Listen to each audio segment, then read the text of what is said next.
ادع إلى سبيل ربك بالحكمة والموعظة الحسنة وجادلهم بالتي هي أحسن. وقال النبي عليه الصلاة والسلام: يد الله على الجماعة. صدق الله مولانا العظيم وصدق رسوله النبي الكريم. إن الله وملائكته يصلون على النبي يا أيها الذين آمنوا صلوا عليه وسلموا تسليما. اللهم صل على سيدنا محمد وعلى آل سيدنا محمد أفضل صلواتك بعدد معلوماتك وبارك وصل وسلم عليه. انتہائی قابل قدر واجب الاحترام ہر دل عزیز علمی اور روحانی شخصیت جناب حافظ محمد سعید صاحب دامت فیوضاتہم العالیہ، جناب طاہر شاہ صاحب صوبائی کنوینر، ضلعی کنوینر جناب افضل صاحب، د جمعیت طلبہ اسلام د دغه ادارے امیر محترم جناب ناظم اللہ صاحب، ناظم عمومی جناب اکرام اللہ صاحب، اور ډیر قابل قدر طلباء کرامو د الله د دین مجاهدینو او په دین باندې سرشیندونکو صفایانو، الله دې زمونږ استاسو د نننۍ غونډه زمونږ استاسو د دنیا او د آخرت د ترقۍ لپاره او په دې ملک خداداد پاکستان کې د اسلامی انقلاب لپاره ذریعہ او وسیله وګرځي. محترم ملګرو، زه د مولانا ناظم الله صاحب او مولانا اکرام الله صاحب شکر گزار یم چې په دغه مبارکه غونډه کې چې په یو عظیم دینی درسګاه کې ده د الله د دین د طالبانو د مېلمنو غونډه ده، د فیوضاتو د برکاتو او د روحانیاتو نه ډکه اجتماع ده. په دغسې اجتماع کې ماته د شرکت او د گفتگو مقرره کړله. زه د دې حد درجه شکر گزار یم. محترمو ملګرو، نن دغه اجتماع چې په کوم عنوان باندې جوړه ده هغه د ضلع مردان په سطح باندې د جمعیت طلبہ اسلام د معاونت سازی آغاز او سٹارٹ ده. په دې موقع باندې دو درې خبرې ضروری ګڼم، چونکه بر صغیر په تاریخ کې وقتاً په وقتاً د نوجوانانو تنظیمونه د مخصوصو ایجنډو مقاصدو سره وجود ته راغلي دي، خو د جمعیت طلبه اسلام په نوم باندې د دینی مدارسو او د عصري تعلیمي ادارو د طالب علمانو دغه یو حسین امتزاج او دغه یو قافله 1969 کې وجود ته راغلی ده.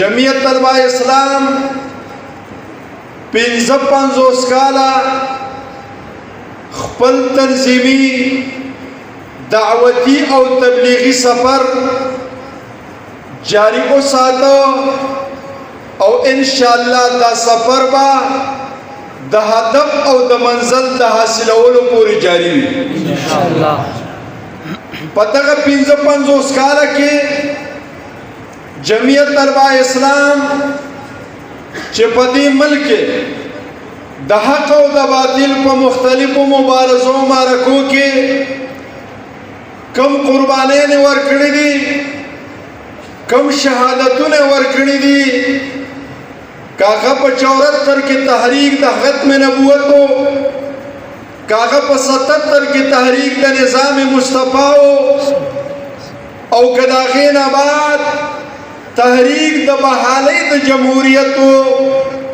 دا جمعیت طلبہ اسلام سون شہداء پا دغ مارکہ کی تلی دی دغ شہداء ہوتا او دا جمعیت طلبہ اسلام 55 سالہ دغ مثبت کردار او جہاد دا زپتوان اللہ سبحانہ السلام پیش کو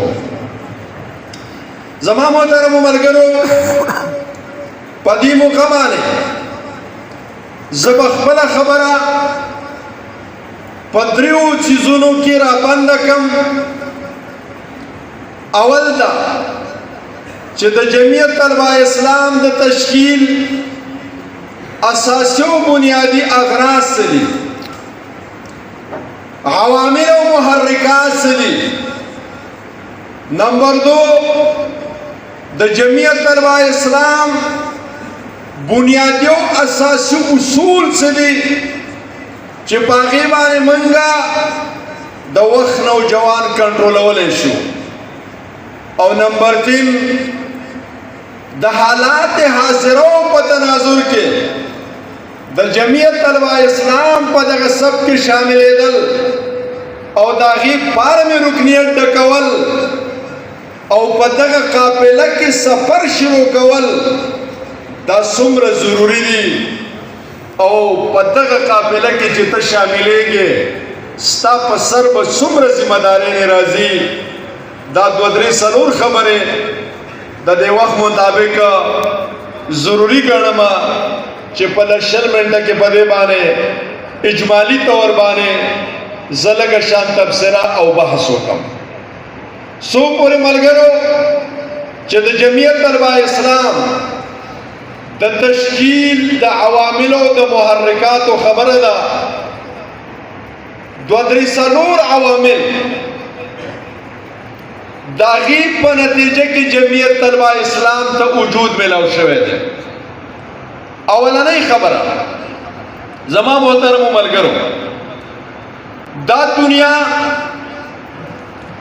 دا مبارزو دا مقابلو دا جنگون دنیا دا دا جنگون دا کل پا ٹوپک و پا دور باندی او کل پا دلیل باندی دا جنگون کله د اولسونو د قومونو ترمنځ کله د تهذیبونو ترمنځ او کله د نظریاتو ترمنځ خو جنگ په دنیا کې شته مبارزه په دنیا کې روانه ده حضرت انسان چې په دنیا باندې موجودي پته کې دا غټ خارخ نه جده جنگ کوي او کله په ټوپک کې او کله انو په دلیل کې و زمانو دا تاریخ نه دا خبر ثابت ده چې جنگونه هغه قومونو او تهذیبونو ګټلې دي چې د کم قوم سره دوه طاقت دی یو علمی طاقت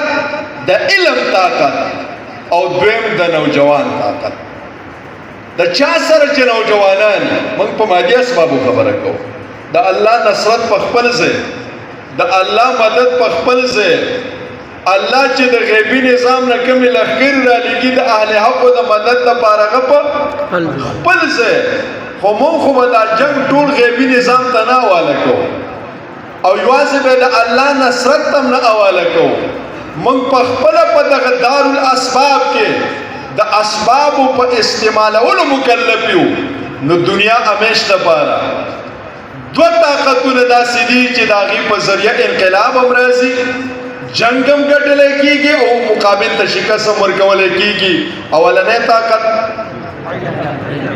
د علم طاقت. دویم طاقت د نوجوان طاقت. نه خو چرته جنگ جاهل ګټلی دی او نه خو چرته جنگ بوډا ګټلی دی. خو دا دو څیزونه دي. د نوجوان سره مادي طاقت دی او د علم سره د دلیل طاقت دی. نو خو که جنگ کې یا به په دلیل کې او که جنگ کې په ټوپک او په مټ به کې، نو مټ د نوجوان سره او دلیل د علم سره دی. د دې وجه نه د دنیا تمامو قومونو همیش دپاره دا کوشش کړی دی چې دا دو طاقتونه موږ قبضه کړو. یو نوجوان قبضه کړو او بل علم قبضه کړو چې ما سره علم وي زما د مقابل سره علم نه وي، ما سره نوجواني او د ده سپورټ او حمایت ما ته حاصلي او د بل جانب سره نوجوان نه وي، دا نوجوان زه قبضه کړم. په دې دوو خبرو باندې دنیا فوکس کړی دی. نو زما اسلام هم په دنیا کې یو آپاکي او عالمگیر مذهب دی. زما اسلام هم د دې دوو قوتونو حوصله افزایي کړې ده، د نوجوان حوصله افزایي کړې ده او د علم حوصله افزایي کړې ده. نبی کریم علیه الصلاۃ والسلام فرمایل اوصیکم بالشبان خیرا واما الشیوخ فقد آذونی. نبی علیہ السلام صحابه ته وایي چې زه تاسو ته د نوجوانانو په باره کې د خیر وصیت کوم چې د دوی ښه نگراني وکړئ، ښه تربیت یې وکړئ او صله وله ورکړئ، ځکه دې نوجوانانو زما مرسته کړې ده. علي نوجوانو د پیغمبر مرسته یې کوله، عبدالله بن مسعود نوجوان، عبدالله بن عمر نوجوان، بلال نوجوان، اسامه نوجوان، زید نوجوان. دا نوجوانانو زما مرسته کړې ده. واما شیوخ فقد آذونی. وی دي بوډاګانو خو زه دې ځای نه راوستی وم. ابو لهب بوډاو مخې ته براته نیغ نیغ کېده، ابو جهل بوډاو هغه به نیغ نیغ کېده، ولید بن مغیره بوډاو، ابی بن خلف بوډاو. اوس زما وروڼو دا ځان له یې اوږده موضوع دې جوړېږي. نو اسلام د نوجوانانو حوصله افزایي کوي، ځکه اسلام هم دا غواړي چې نوجوان زه قبضه کړم او نوجوان د اسلام او د مذهب سره ودرېږي. او دویم طرف ته اسلام د علم حوصله افزایي کوي. هل یستوی الذین یعلمون او ځای په ځای قرآن او حدیث علم طرف ته ترغیب ورکوي. و زما محترم وروڼو دا کم علم چې په دې حاضره دنیا کې موږ او تاسو حاصلو دا دو قسمه علم دی. منګه آسان تقسیمو چې دا یو دینی علم دی ماخذ آسمانی وحده او دا یو عصری علم دی ماخذ د انسان عقل دی. خبره غلطه ده که عصری علم دی ماخذ وحده او که دینی علم دی ماخذ وحده. وعلم آدم الاسماء، اولنی متعلم آدم، معلم الله، ورکړه ورته اسماء. د عصري چیزونو علم ورته وښوده. نو که د عصري چیزونو علم راغلی هم دی د بره نه راغلی، د مادیاتو او د طبیعیاتو علم او که د شریعاتو علم دی دا هم د بره نه راغلی. خو بهر کې یو تقسیم دنیا کې دا شته چې دا دینی علم دی او دا اصلي علم دی.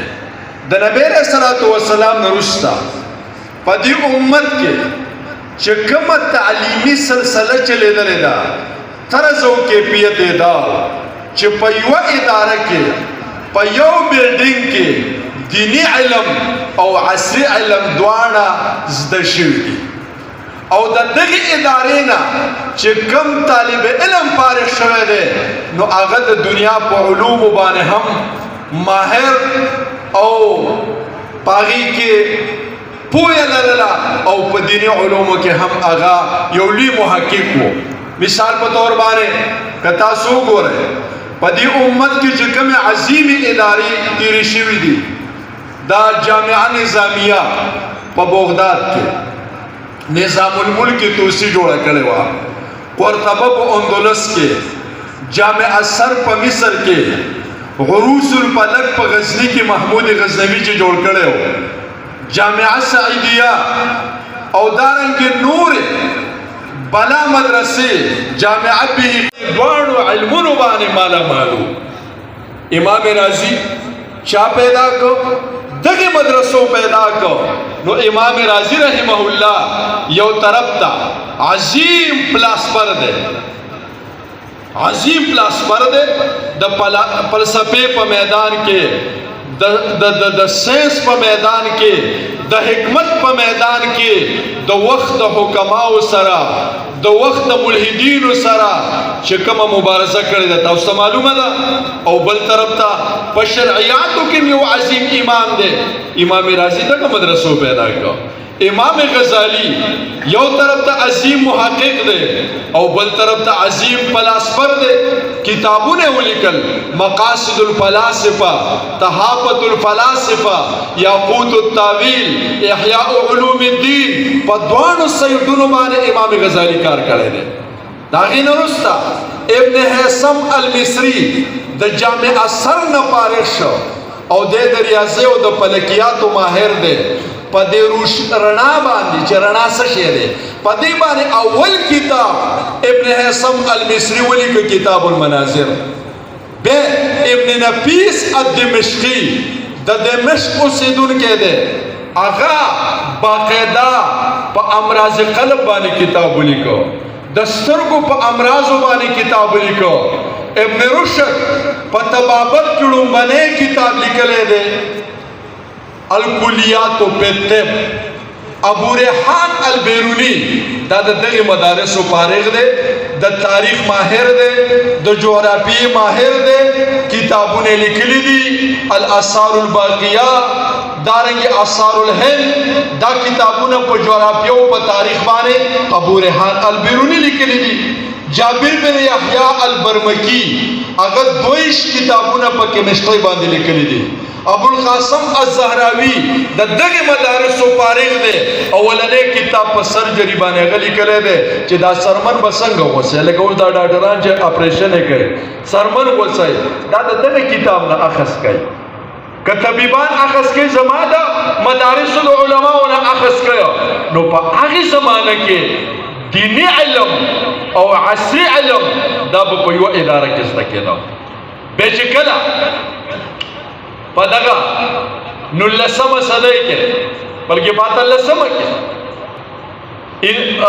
برطانوي سامراج راغی بر صغیر ته 1857 د جنگ نه بعد هغې تقسیم وکړ، ادارې جدا کړې چې دیني علم به زده کېږي په مدرسه کې، عصري علم به زده کېږي په سکول کې، په کالج کې، په یونیورسټۍ کې.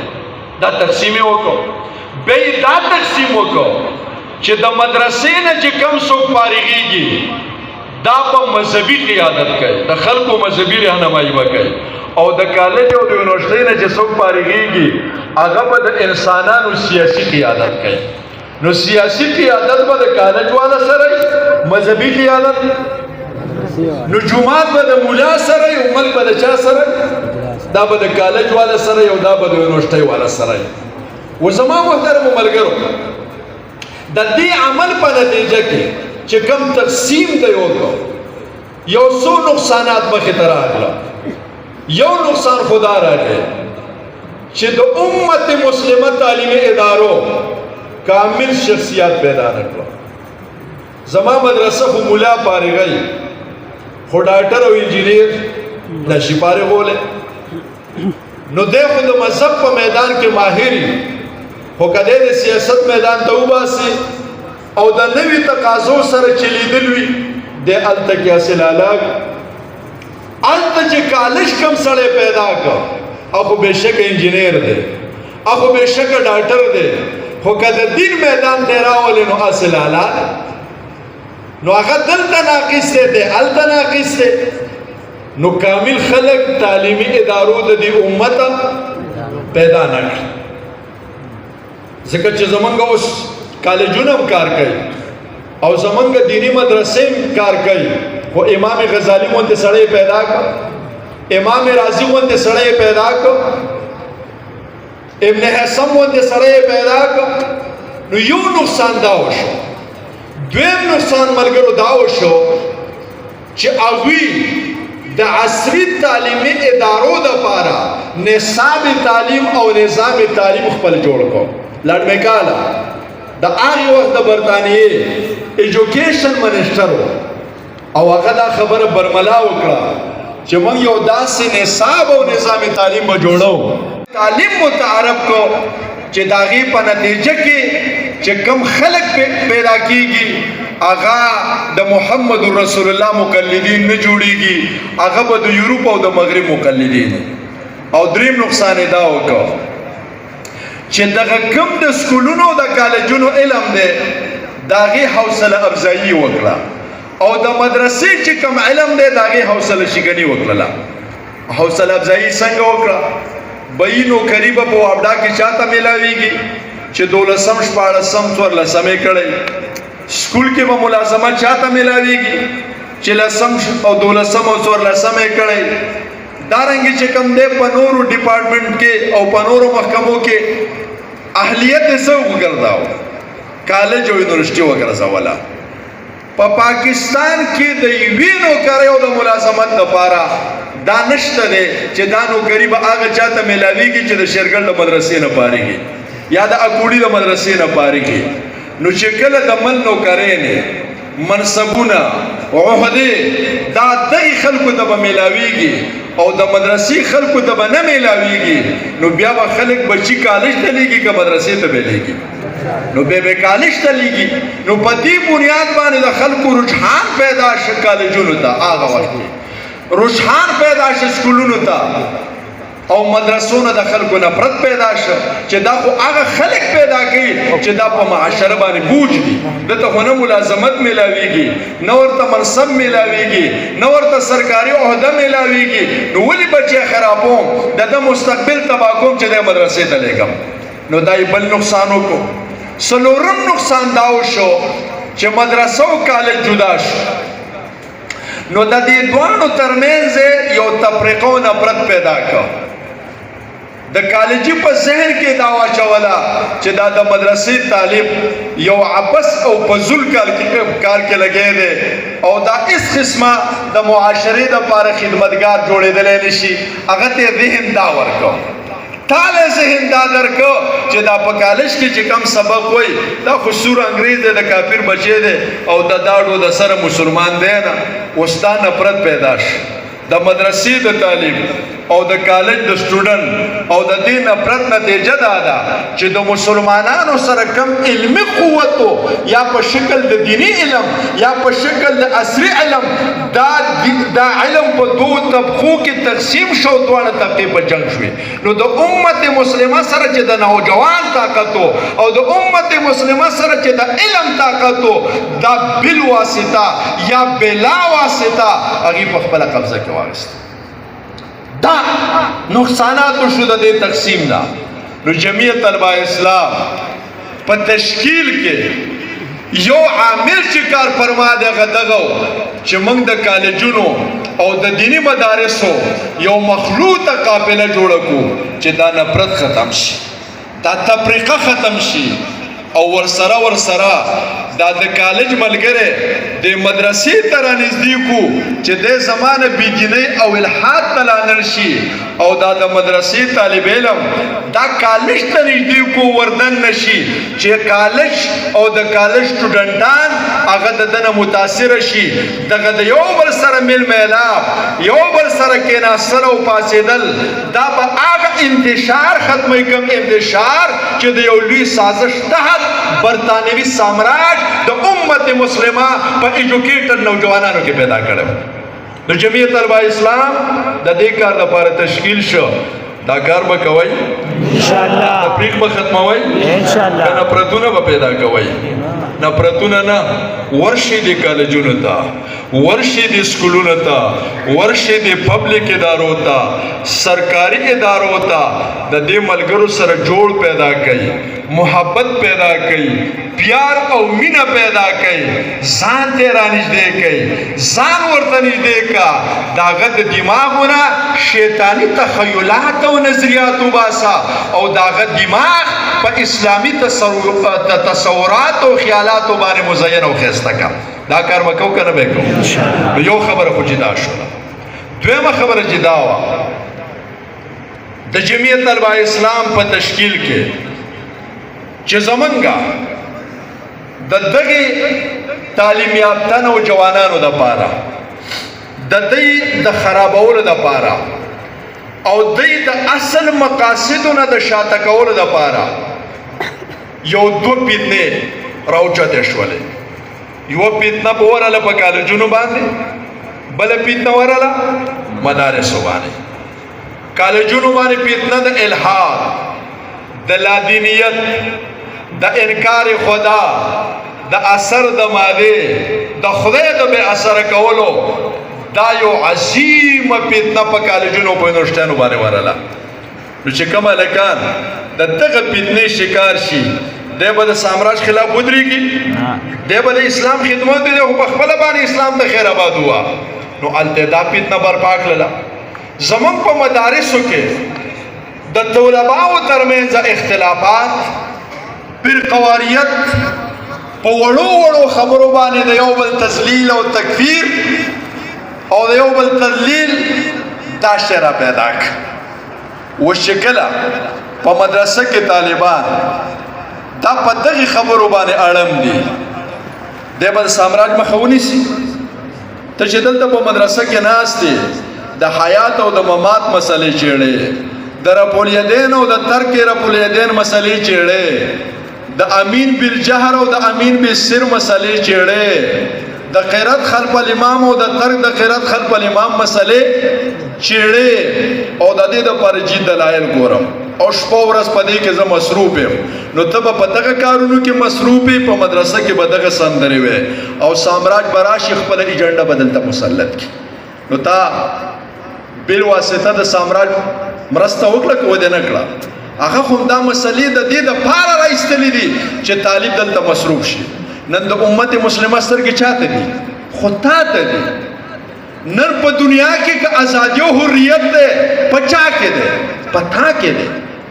دا هغه مدرسه ده چې تا ته ازادي درکړې ده، تا ته حریت درکړی دی، تا ته د ایمان جذبه درکړې ده او تا ته د باطل په سترګو کې د سترګو ورکولو طریقه درښودلې ده. اوس ته چې په دغه جذبه باندې راپاسې، د ازادۍ په جذبه، د حریت په جذبه، په ایمانی جذبه، قسم په خدای که کفر او سامراج ستا په وړاندې ټینګ شي، دا نشي ټینګېدلی. خو ستا جذبات یې په څه کې استعمال کړل؟ په دې خپل منځ کې استعمال کړل. هغه کافر دی مونځ پسې نه کېږي، هغه وایي دا کافر دی مونځ پسې نه کېږي. دا د اختلافاتو په تاسو به شاید دا خبرې بد هم لګي، ځکه ما ته د طالبانو مزاج معلوم دی. د طالبانو دوه قسمه مولان خوښي، یو یې جذباتي مولان خوښي، زما غوندې مولا چې دا په دلیل باندې خبره کوي او داسې فلسفیانه غوندې خبره کوي، دې سره نه لګي. چې دا جذباتو والا خبرې کوي، پاس یو کېنه یو ګډ شي او داسې شي او هغه څه شی. اوس د طالبانو دا مولا خوښي، او یو د طالبانو هغه مولا خوښي چې هغه دلته په لوډ سپیکر باندې ودرېږي او د بل مولا نه د سر نه د خپو پورې جامې وباسي. دا مولا به زه داسې کم جامې به دې وباسم، پرتوک به دې وباسم، ګیره به دې وباسم. تاسو ورته ها ها کوئ که نه کوئ؟ د خدای بندګانو دا کار دا د دین دی. قسم دی دا خلک وایي چې موږ د دین دپاره کار وکړو، د دین مرسته مو وکړله. دا د دین مرسته نه ده. تا چې دین ته کم نقصان ورساو، دا هېڅ چا نه دی رسولی. مشترکاتو باندې ولې خبره نه کوې په فیسبوک؟ مشترکات لږ دي. دا امت چې کم په مشترکت جرایمو کې مبتلا دی، په دې ولې خبره نه کوي؟ وړه مسله ده، د علمي ماحول ده. خو دلته حافظ صاحب درس کوي، شیخ قاسم صاحب درس کوي، مولانا عبدالسلام صاحب درس کوي، شیخ حبیب الحسن صاحب درس کوي. د قرات خلف الامام مسله که چیړي که نه چیړي، خو بس دغه ماحول دغه پورم دی، په دغه کې به وچیړي. د امین بالجهر او د امین بالسر مسله به په دې کې وچیړي. دا کومه غټه ضروري مسله ده چې تا فیسبوک ته وخېجوله، او دا کومه غټه مسله ده چې تا د دغې مسایلو په وجه باندې د امت نوجوانان په شک او په اضطراب کې واچول. نن بلا نوجوانان چې دا الحاد ته روان دي، په دې کې یو زمونږ خفه کېږي به نه، خو د دغه متشددین او متعصبین او مولیانو هم کردار دی ځکه هغه ګوري پخوا خو به د مولیانو خپل منځ کې خبرې کولې خو مدرسه کې به یې کول وکیل او ترجمان دی نو د دین په باره کې به د نوجوان څه ذهن جوړېږي نو دا نوجوان چې وایي چې زه الحاد ته ځم ځکه دا مولا یوه خبره کوي دا بله خبره کوي ته به ولې څه جواب ورکوې پکار دا و چې موږ نوجوان ته د اسلام اساسي عقاید او نظریات او اصول وښیو وړې خبرې دي لاس اوچتوه که څوک لاس اوچتوي اوچتوي دی او که څوک یې ښکته کوي ښکته کوي دی که څوک امیر په زوره وایي په زوره دی وایي او که څوک یې پټ وایي پټ دی وایي دا کومه خبره ده دا څه د کوپر خبره ده دا څه د بېدینۍ خبره ده نو ملګرو دا څیز چې دی دا یو فتنه ده نو دوه فتنې برپا دي یو هلته په کالجونو کې ده یو زمونږ په مدارسو کې ده اوس جمعیت طلبه اسلام په تشکیل کې دوی محرک او عامل دا دی چې د دې دواړو فتنو مخه ونیسي د کالج سټوډنټ دا د الحاد نه بچ کی او د مدرسې طالب علم دا د اختلاف نه بچ کی او د فرقواریت نه بچ کی دا په جمعیت طلبه اسلام کې یو دوی محرک دی نو داسې کار به کوو که نه به انشاءالله دا زه چې کومه خبره کوم دا مې ټیک وکړه که غلطه مې دا مې ټیک وکړله اختلافات په دنیا کې شته زه د اختلافاتو خلاف نه یم انسان چې پیدا دی اختلاف شته او روان به او اختلافات ختمیږي نه خو دې ته کتل پکار دي چې کوم اختلاف کې تشدد پکار دی دا د اصولو د نظریاتو اختلاف دی هغه کې که جهاد ته او ټوپک ته ورسېږم خیر دی او کوم اختلاف کې نرمي پکار ده بیا موږ ته د سلفو د اکابرو د ژوند نقشه پرته ده کم اختلاف له هغې هوا ورکړې ده او کم اختلاف یې په نارمل انداز کې چلولی دی نو پکار ده چې موږ هغه نقشه مخې ته کړو چې کم اختلاف له هغې هوا ورکړې ده زموږ د اهل سنت والجماعت د معتزلو سره اختلاف و هغې له ښه هوا ورکړه خوارجو سره مجسمو سره روافضو سره دا دو او یا گمراه فرقې چې وي دې سره زموږ د اصولو اختلاف و نو دغه اختلاف له هوا ورکړه شوې ده په هغه زمانه کې خو په خپل منځ کې د رفع الیدین او د ترک رفع الیدین په اختلاف باندې هغې دغه حد ته رسېدلي نه دی او نه دې کې تشدد او تعصب اختیار کړی دی دا بنیادي خبره ده نو اختلاف خو به وي خو اختلاف ته ګوره چې کوم د اصولو اختلاف دی او بار ته در ایستلو دی او کم کورنۍ اختلاف دی چې هغه موږ په دننه کې حل ما بله ورځ یو خبره کوله چې دا اختلافات چې دي دا یوازې په مولیانو کې نه دا په هره طبقه کې دي کومه طبقه چې هغه په یو نظریاتي او فکري شعبه او سکتر کې کار کوي هغوی کې اختلافات شته دا ډاکټران نه دي دی یو د ډاکټرۍ نصاب ویلی دی یو شان کتابونه ویلي دي خو په ډېرو طبي مسایلو کې د ډاکټرانو په خپل منځ کې اختلاف دی د ګردې د بیمار دپاره یو ډاکټر یو نسخه تجویز کړي هغه بله تجویز کړي خو دی دغه اختلاف د هغه خپل پورم پورې محدود ساتي بیا به تاسو نه لیدلي چې یو ډاکټر په ټي وي باندې راغی او دا بل ډاکټر یې تذلیل وکړه چې دغه دلو بې غیرته ډاکټر دا نسخه ورکړې ده دا یې غلطه ورکړې او بیا پسې سبا دغه بل ډاکټر په فیسبوک راغی او داسې تاسو کتلې ده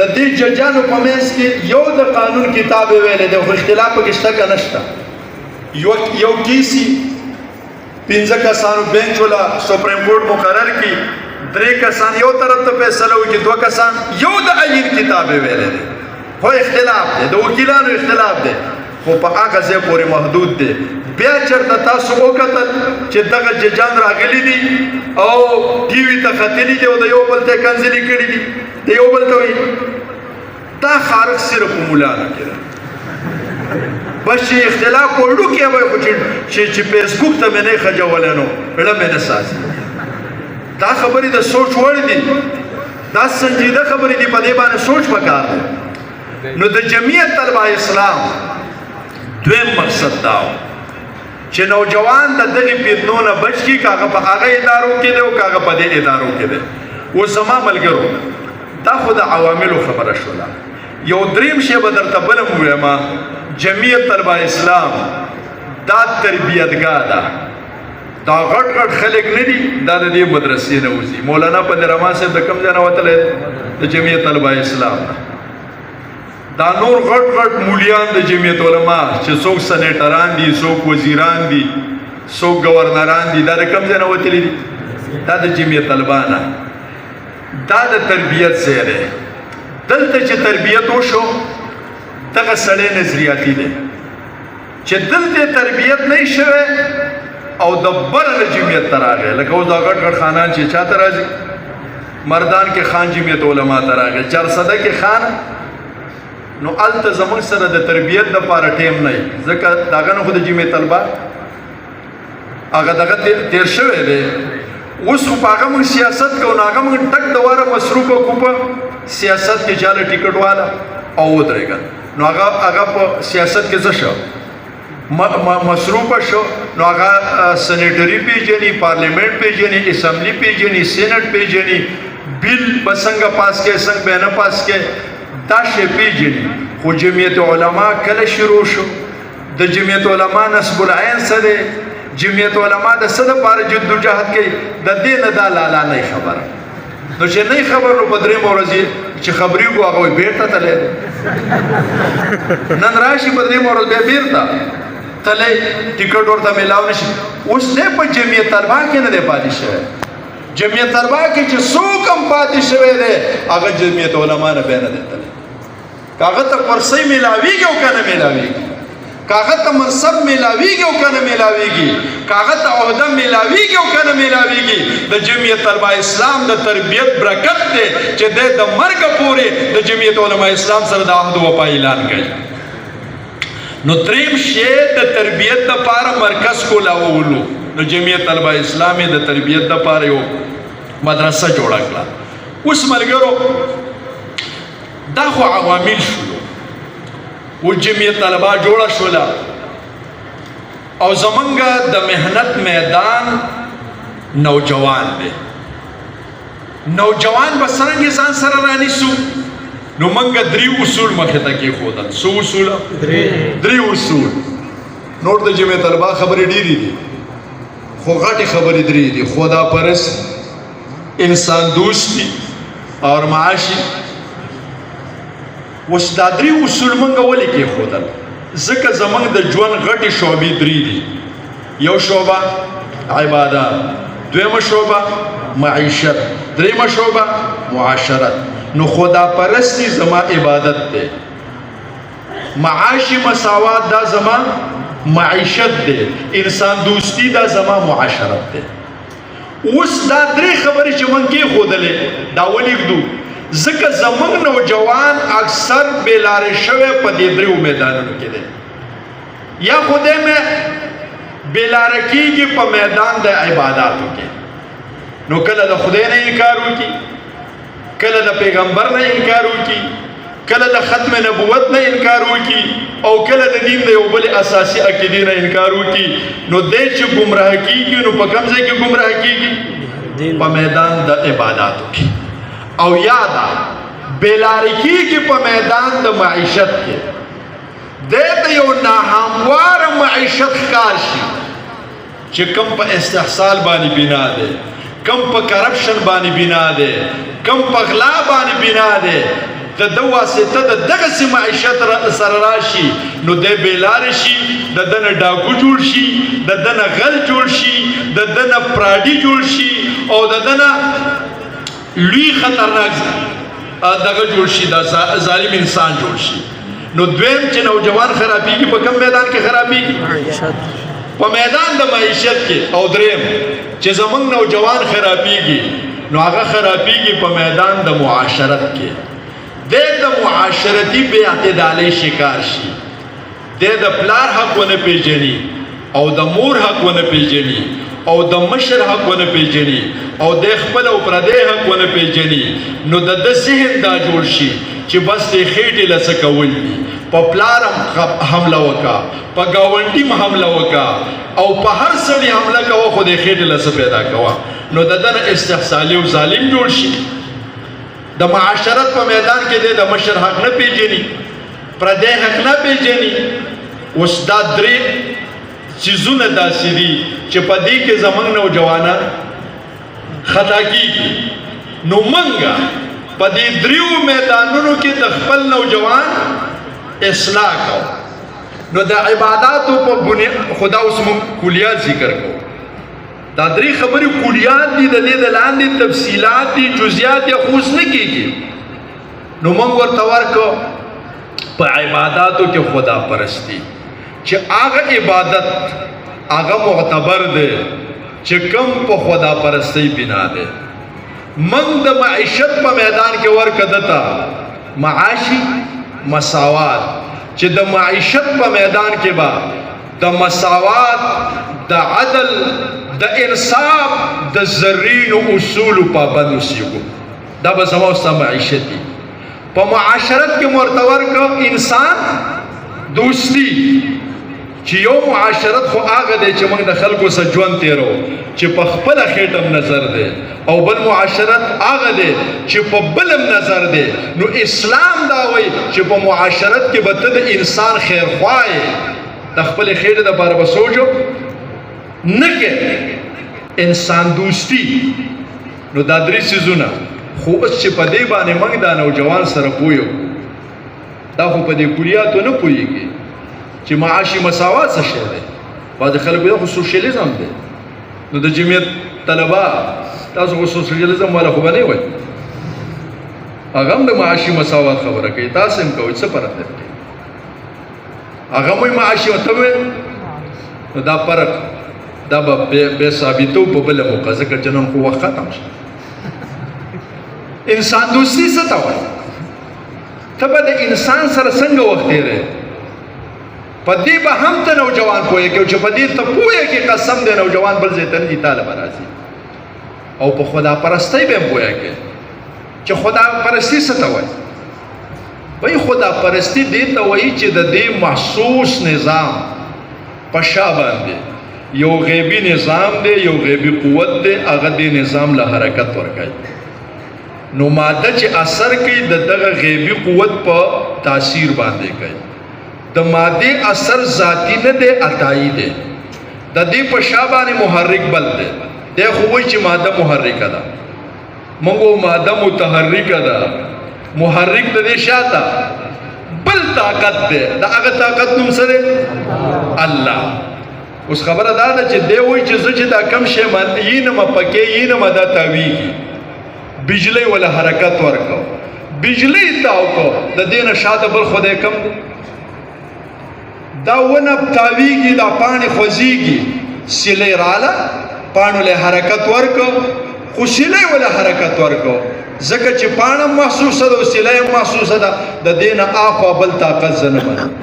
نو دی خو د مادې خبره کوي، د مادې د تاثیر ذاتي خبره کوي. خو موږ د خدا پرستۍ په اساس دا و چې د دې ټول نظام نه شاته یو بل طاقت دی. هغه طاقت دې نظام ته وجود ورکوي، هغه طاقت دې نظام ته حرکت ورکوي، هغه طاقت د دې نظام پوره مالک دی. دغه طاقت د دې نوم دی خدای، او دغه طاقت چې د دې نظام مالک دی، د دې تکویني نظام، نو دې زما د تشریعي نظام مالک دی. نو چې په تکوینیاتو کې الله منم، په تشریعیاتو کې به الله منم چې په دې مخ د ځمکه په حیثیت د مکلف انسان ما ته کم نظام تشریعي راکوي، زه د هغې پابند یم. ټیک شوله جي؟ دا څه شی دی جي؟ دا دی خدا پرستی. اوس د خدا پرستی د دغه تصور سره من الحاد او ایتیزم مسترد کو، من لیبرلیزم مسترد کو، من سیکولریزم مسترد کو، من نیشنلیزم مسترد کو. او زمونږ په نوجوان باندې عملې د دغه طرفونو نه کېږي. یا په د الحاد محنت روان دی، یا په د سوشلیزم محنت روان دی، یا په د لیبرلیزم محنت روان دی، او یا په د نیشنلیزم محنت روان دی. نو دا نوجوان د اسلام سره نابلده کړ. اوس الحاد او دغه رنګې سیکولریزم او زما مذهب چې د خدا پرستۍ په بنیاد باندې دی، دې کې به ته څه آسان تقابل وکم اسانه موازنه به وکم چې تاسو به سره پوه شئ نو خو د تفصیلاتو وخت نه دی خو چې خدا پرستی خو وپېژنو ځکه موږ هر چاته وو چې خدا پرستی وایي خدا پرستی څه شی اجتماعي دواړو معاملاتو کې د خدای نم آزاد دی او د مذهب نم آزاد دی نه به په انفرادي معاملاتو کې مذهب ټچ کې خدای مدې نشته مذهب چې څه دی خوښۍ کوي او نه به په اجتماعي معاملاتو کې مذهب ټچ کې په سیاست معیشت معاشرت کې د دین هم څه شی دی الحاد دی دا سیکولریزم څه شی دی دا غټ منافق دی دا د اسلام او د الحاد په منځ کې یو شی دی د سیکولریزم حاصل دا دی چې په انفرادي معاملاتو کې به ته د مذهب او د خدای پابند هغه به ټچ کې خو په اجتماعي معاملاتو کې به ته د خدای او د مذهب پابند نه دی په منځ کې لاړ او دی په منځ کې ولې لاړ دا په دې مخکې زمانه کې د عیسایانو حکومتونه په یورپي دنیا باندې تیر شوي دي او د هغوی په حکومتونو او په سیاست باندې د مذهب اجارهداري وه نو چې د مذهب اجارهداري و نو مذهب دی غلط استعمالاوه پوپ پادري به مذهب سي استعمالاوه غلط استعمالاوه د خپلو ذاتي مقاصدو دپاره ایک شوله د به خپله په کلیسا کې به ناستو خپل یو خواهش به و چې دا خپل ملک د پلاني ملک سره وجنګو قوم ته به وي بېګاره څه خدای خبرې وکړلې او وی چې دا قوم په دې پلاني ملک باندې وروارته وه نو مذهب به څه استعماله غلط نو د دغې شي نه خلک تنګ شو نو د الحاد تحریک شروع شو دا اوس په 18مه صدۍ کې پخواني الحادونه نو د الحاد تحریک شروع شو چې به دا انسان د مذهب او د خدای نه آزادو د مذهب خو د انسان بیړه غرقه کړه ځکه چې دا پادریان مذهب غلط استعمالوي او د انسانانو د خپل خواهش مطابق کار اخلي او مذهب ورته الای کار ګرځي نو دوی څه ویل چې دا مذهب په ختمو د مذهب او د خدای نه انسان وایا آزادو خدای نشته مذهب نشته نو دا خبره چې دوی کوله رد عمل څخه راغی ځکه مذهبیان خو یوازې عیسایان نو یهود هم مذهب لري مسلمانان هم مذهب لري سیکان هم مذهب لري هندوان هم نو ټول اهل مذهب د دغه تحریک په خلاف ودرېدو چې وایي غلطه کې مذهب څنګه ختمه د خدای تصور څنګه ختمه نو دغه تحریک د الحاد نشه کامیابېدلی نو الته یو سړی را پیدا شي دا سړی بنیادي ملحد خو الحاد یې نشه ښکاره کولی نوم یې زمانه یېر شو چارج جی کیو په دې نامه باندې یو سړی را پیدا شي هغه منځنۍ لاره غوره کړه وی د دې مذهب او د الحاد په منځ کې به یو فیصله وکړو روغه به داسې وکړو چې مذهب به ټوټلی نه ختمو په انفرادي او په ذاتي معاملاتو کې د انسان د مذهب پابند دي خو په اجتماعي معاملاتو کې د انسان د مذهب نه آزاد نو یو ټکی یې راواخیسته د اسلام بل ټکی یې راواخیسته د الحاد او د هغې نه یو ښکلی شی یې جوړ کړه سیکولریزم او د سیکولریزم خلاصه څه شوله چې په اجتماعي زندګۍ کې به ته د مذهب نه آزاد یې ځکه اجتماعي زندګي دا د ترقۍ ده او په ترقۍ کې چې ته د خدای پابندۍ په ځان منې نه شي کولی نو دې کې چې ته آزاد شوی نه ته ترقي نه شي کولی نو د دې وجې نه سیکولریزم مخې ته راغی اوس زمونږ څلور شعبې داسې دي چې هغه د اجتماعیاتو سره تعلق لري نو سیکولریزم په دې څلورو برخو کې تقسیم دی سیاسي سیکولریزم معاشرتي سیکولریزم اقتصادي سیکولریزم او تعلیمي سیکولریزم د سیاسي سیکولریزم معنی دا ده چې کله موږ په دې دنیا کې حکومتونه کوو نو په دې کې به د خدای او د مذهب نه منو سیاست به بالکل د مذهب نه آزادي دا به نه چې دا فیصله روا وشول او دا بلکې د ملک ګټې ته به ګورو او د عقل نه به رهنمایي اخلو. په سیاست کې به د وحی نه رهنمایي. دویم معاشرت موږ چې ژوند تېرو دا زموږ اجتماعي مسله ده. دې کې به موږ مذهب نه ټچ کوو. د وحی نه به رهنمایي نه اخلو. د چا نه به اخلو؟ د عقل نه به اخلو. لہذا هلکان او جنکۍ په مغرب او په یورپ کې لغړ راویستله ځکه دا معاشرت دی که نه. نو چې په معاشرت کې مذهب نه ټچ کې نو جنۍ به هم لغړه راوځي هلک به هم لغړ راوځي. جنۍ به هم ګډېږي هلک به هم ګډېږي ځکه معاشرت کې موږ آزاد شو. نو بای د ژوند نه به خوند واخلو. اوس چې په معاشرت کې ته مذهب ټچ کې نو مذهب خو ته وایي چې جنۍ ته به نه ګورې او شراب به نه څکې او ډولکی به نه غږې. نو چې جنۍ ته نه ګورې ډولکی نه غږې شراب نه څکې نو دا مړه څه ژوند؟ دا معاشرت دی. معاشرت چې د مذهب نه آزاد کړی نه دی دا وایي قسم دی که د ژوند په خوند پیشه. نو دا شو معاشرتی سیکولریزم. او دریم شی معاشي سیکولریزم چې به معیشت به د مذهب نه آزادو. دا خبرې به نه چې دا لار د پیسو د ګټلو جایز ده او دا ناجایز ده. لکه څنګه چې سرمایه‌دارانه نظام دی د سوشلیزم په خلاف راغی چې به انسان په معیشت کې آزاد کې چې پیسې وګټي. دا ورته مه وایه چې دا حلاله ده او دا ارامه ده. چې حلاله او ارامه کوئ خدای به هم د لوږې مړه کړي. خو رېږدلی کوي نو که سود کوي که رشوت اخلي که استحصال کوي خو معیشت کې مذهب مه ټچ کوئ. نو دې ته وایي معاشي چې معیشت به د مذهب نه آزادي د خدای نه به. او دریم شی تعلیمي سیکولریزم چې تعلیم کې به مذهب نه ټچ کوي.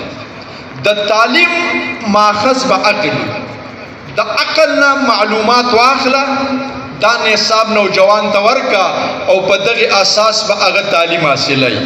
دا قرآن په دې کې دننه کول چې الهامي کتاب دی. حدیث په دې کې دننه کول چې الهامي کتاب دی. فقه په دې کې دننه کول چې ماخوذ ده د الهام او د وحی نه. دې چیز به پابندي. مذهب په تعلیم کې نه. تعلیم به آزاد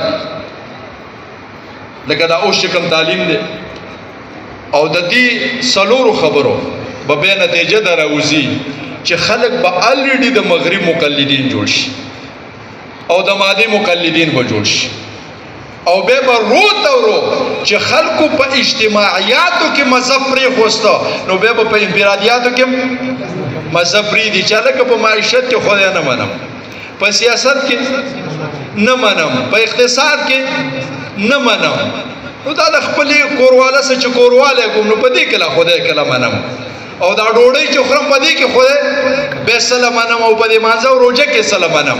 نو سیکولریزم د الحاد دپاره پړوی شوه چې په اجتماعیاتو کې خدای نه منې بیا به دې وخت راورسېږي چې په انفرادیاتو کې هم خدای او چې کله انسان په اجتماعیاتو او انفرادیاتو کې د خدای او د مذهب نه مبرا شو نو دا ملحد دی. نو سیکولریزم چې دا کم تصور په دې ملک کې دی د سیاست په حوالې سره دا د الحاد دپاره اساس او بنیاد دی. نو ځکه زما محترمو ملګرو ما تاسو ته خبره وکړه چې خدا پرستی دې ته وایه چې زما خالق یو الله دی او د دې کائناتو چلوونکی یو الله دی نو زه به انفراداً او اجتماعاً ژوند د دغه الله د منشئ مطابق تېروم چې د کائناتو رب الله دی نو حکومت به د چا د منشئ مطابق د الله.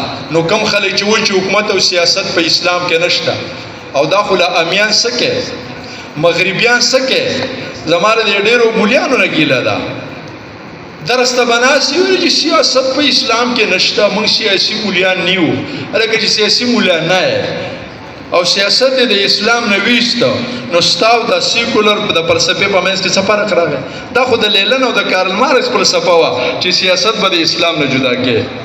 ٹھیک شوله جی نو ته خو هغې په تقویت ورکړې. زما اسلام چې دی دا جامع مذهب دی. زمونږ مذهب چې د پخوانو مذهبونو سره موازنه وکړي درې خبرې په دې کې اوصاف امتیازي دي. یو زما په مذهب کې جامعیت دی دویم زما په مذهب کې عالمگیریت دی او دریم زما په مذهب کې لا محدودیت دی. اسلام جامع نظام په شعبه پورې خاص نه دی. اسلام عالمگیر نظام دی په یو خطه پورې خاص نه دی. اسلام کې ابدیت دی نو په یو زمانہ پورې خاص نه دی. دا درې خبرې باندې پېښ. اسلام کې څه شی دی؟ جامعیت دی. جامعیت مطلب دا دی چې اسلام په یو شعبه پورې خاص نه دی. انسان د ژوند تمام شعبې شیړي د بیت الخلا نه واخله تر حکومت پورې. او په اسلام کې عالمگیریت دی نو دا په یو خطه پورې خاصه چې دا به صرف د پاکستان د حد پورې چلیږي، افغانه چلیږي، دا په ټوله دنیا کې چلیږي. لتنذر ام القرى وما ارسلناک الا رحمتا للعالمین. او دریم په اسلام کې هغه ابدیت دی نو دا په یو زمانہ پورې خاص نه دی چې ګنده زر کاله پورې زمونږ د اسلام اوس په بل نوې پیغمبر راځي غنه به دین راوړي او 200 کاله پس باندې پیغمبر راځي هغه زما اسلام تر قیامت پورې دی. دا څنګه د اسلام خاصیات دي. نو دا کم خلک چې د سیاست بار کوي یا د معیشت بار کوي چې دا په مذهب کې نشته، دا د اسلام په جامعیت باندې حمله کوي. بهر کې زما محترم ملګرو خدا پرستی ته غشې ده نشنلیزم او په دې باندې ما پکارو چې خبره کړې وې او وخت ختم شو. آخري خبره زه تاسو خدمت کې دا کوم بل مقبضه دا سګورم چې زه تاسو په قومیت او په نشنلیزم باندې خبره وکم چې دا قوم پرستی څومره حد پورې په اسلام کې شته او څومره پورې نشته. مونږ ته اسلام څومره پورې اجازت راکړي او څومره پورې نه راکړي. دا ځان له یو او دی وخت کې قوم پرست خلک د خلکو قومي جذبه د اسلام په مقابل کې څنګه راوچتای او پاغي باندې اسلام ته نقصان رسي او د خلکو د دماغونه د قومیت د جذبې په وجه باندې مذهبي جذبه وباسي. نو په دې به سره بیا په بل موقع باندې خبره کوو. خو بهر کې زمونږ دغه بنیادی او اساسي اصول دي. اوس تاسو باقاعده